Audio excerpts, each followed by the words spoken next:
on studying Hilchos Brochos. Hilchos is laws, right? Hilchos Brochos. Laws of the Brochos. The Talmud states, one who derives benefit from this world without for making a bracha is mo'al, guilty and sinfully embezzling from Hashem. So person who derives benefit from this world, so any physical benefit, right? That derives a benefit from this world without making bracha, he is guilty of sinful embezzling from Hashem. What is the remedy?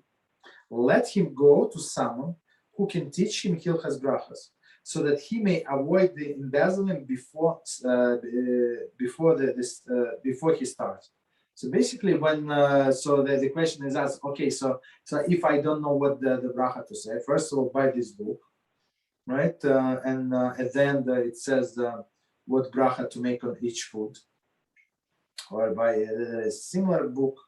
I think Rabbi Reuven he recommended a different book. But I have this book, so it's doesn't matter. So you find the Talmid Chacham. You find somebody. You have to find a source from whom you can learn what bracha to make. Basically, that's what it says. So if you do not know, so don't eat until you learn what bracha to make. Very simple. The Maharsha explained that this pronouncement was made specifically with regard to the study of Birchas Chanechanim, the bracha made on food, drink, and smell. So that's when we say enjoyment, that's physical, that's what it means. Food, drink, and smell.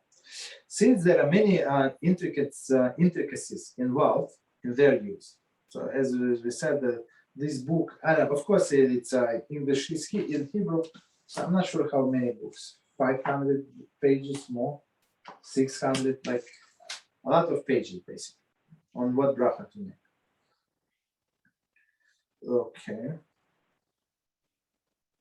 When making a birchas chanechanim, uncertainties often arise whether the wrong bracha is made. So I mean, he was not sure was it made of, right? In these cases, it is as if he has not made the bracha at all, if he does not know. Or worse yet, the bracha is bracha levatala, like extra, right? And not extra, unnecessary bracha. Therefore, let him study